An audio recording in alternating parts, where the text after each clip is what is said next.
While my father loses his memories, I crouch in his house, deciding which of mine to chuck out. The attic room is large and low, overlooking the garden with dust furzing the beams. There are half a dozen plastic crates on the carpet. I try to be methodical and work through them one by one, but before long I am diving in randomly, making weird little noises as I haul my one-time preciouses into the gray afternoon light. Look, my favorite t-shirt with Mulder and Scully pouting beside the logo in absinthe green. And here, the trading cards tucked into their special display binders like tiny scenes in an illuminated prayer book, page after gleaming page. Hey, listen, the glow-in-the-dark watch is still ticking. And here, the homemade Special Agent Fox Mulder ID badge I used to pin onto my next work experience suit for hours of cosplay. The cross-gendering was inevitable. I was 5'11", aged 13. My best geek make, Natalie, had tits. There are board games, models, badges, and magazines. There are more t-shirts on top of mugs and baseball caps. There are trivia books, quiz books, audiobooks, adult novels, graphic novels, YA novels, biographies authorized and un. There are 2 huge underbed storage units filled with videos. 7 seasons, home recorded, every Scotch or JVC sleeve Pritt-sticked with a label meticulously typed out in 12-point Courier New. Natch. In a shoebox, there are cassette tapes onto which I compiled favorite bits of dialogue. They're here, aren't they? So I could listen to them on my Walkman the way other girls in my class would mainline Boyzone or Blur.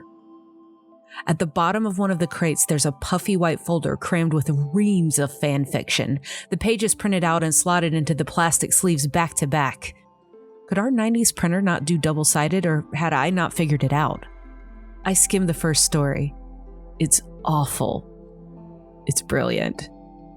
I rock back on my heels and look at the several hundred pounds of merch sprawled at my feet. Despite my 7-year stint of obsessive accumulation, I am not a natural hoarder, unlike my dad. It was his rotting cardboard boxes of used corks, yellowing piles of perfectly aligned ancient papers, and spider-infested garage full of rusting tools that gifted me my adult urge to purge and slash. And now I live with 2 kids in a ruthlessly condoed flat in the middle of London, and Dad has just moved into a small, calm, bright room in a specialist dementia care home. And we are selling the old rambling house I grew up in. And I only have an hour to decide what to do with all this stuff. It didn't used to be stuff. It used to be the softly shimmering repository of all my adolescent yearnings. My passion for the X-Files was so strong that I have not rewatched a single episode in over 20 years, scared at what it might stir up. Or perhaps what it might not. Every Monday from September through March, starting in 1994 and ending in 2000, when university ripped us apart and the mania began to wane, Nat and I would spend the day at school picking over the story arc so far and speculating on what terrifying delights the next episode might hold. Come evening, I'd pretend to focus on my homework while experiencing a level of excitement that has only ever, and not quite, been matched by the first cup of tea after the birth of my second child. The watching itself, occurring by special parental dispensation at 9:30 p.m., happened in a sort of orgasmic trance. My hands unconsciously ripping holes in my scratchy tights as I hoped against hope that our fuzzy BBC Two signal would hold out.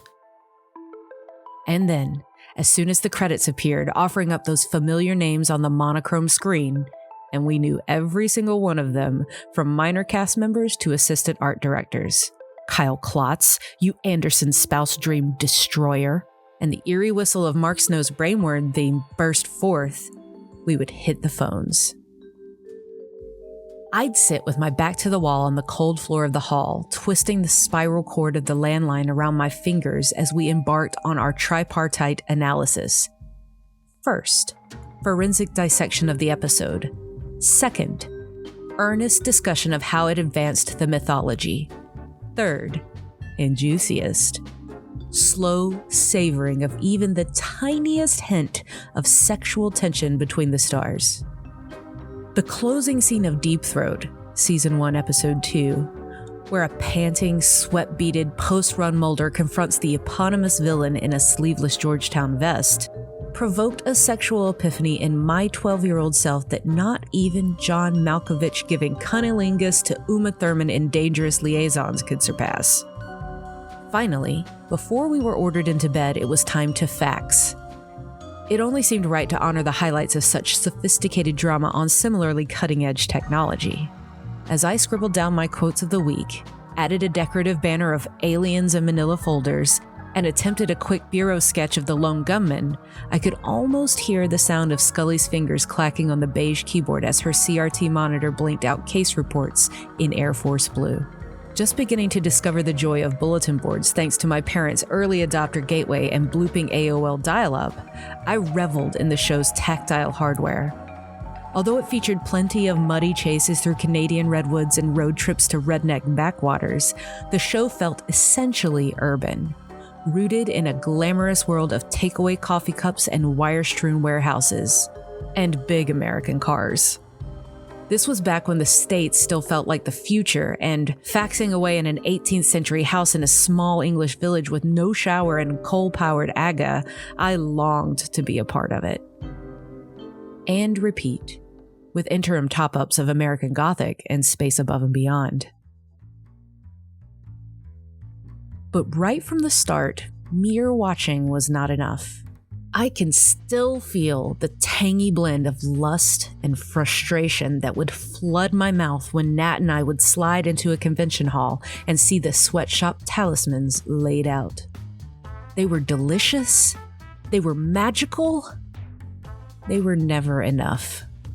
I spent every last penny of my holiday job earnings on posters and laminated photos and back issues of SFX, and I think I believed that these relics could somehow draw towards me the sort of future that Spooky and Starbuck promised. One where coffee-fueled adventure unfurled on a daily basis. Computers were hyper-intelligent, sex was always hovering on the horizon, and weirdness was not just okay, but the truth. I guess that, even while I still had betrousered picnicking bunnies on my curtains, I was growing surprised at how blithely people accepted the collectively agreed upon version of reality as the only one that is sane. Do you mean the one where we have no idea what exactly 95% of the universe is made of? Or how consciousness actually works? The one where we destroy the planet that sustains our bodies so we can grow billions of avocados to supercharge our brains? In a recent interview with The Times, the president of the Royal Society, Lord Rees, admitted that a true fundamental theory of the universe may exist, but could just be too hard for human brains to grasp. We are angels. We are ants. For me, that was, episode after episode, the X-Files' brilliant 1-2 punch. In 1994, I had not really clocked my father's alcoholism or control freakery. My own eating disorders and depression were yet to emerge. My experiences of alien abduction were restricted to the onset of puberty, but that was more than enough.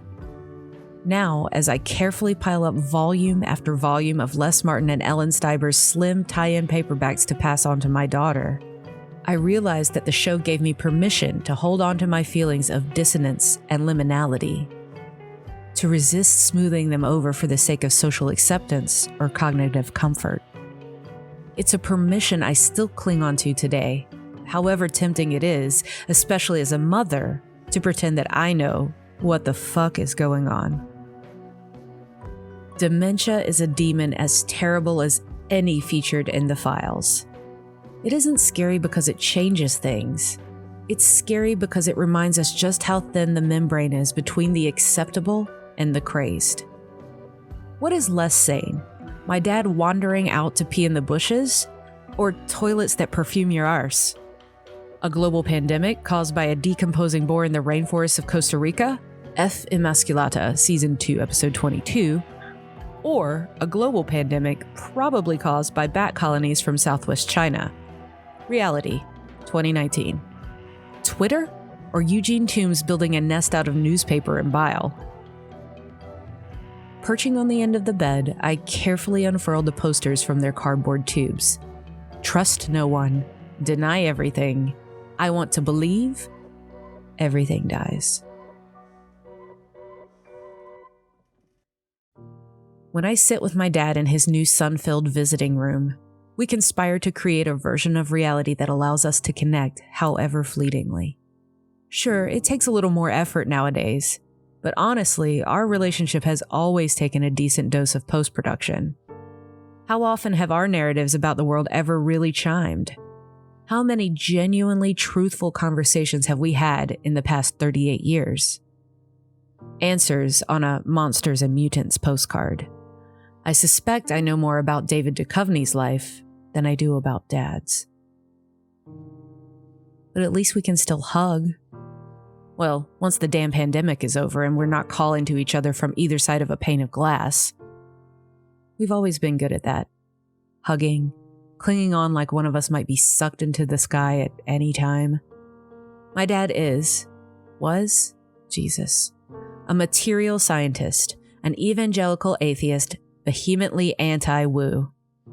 Perhaps that's one of the reasons why, despite my adoration of Hot Fox the Outsider, I always felt that I was Team Dana at heart.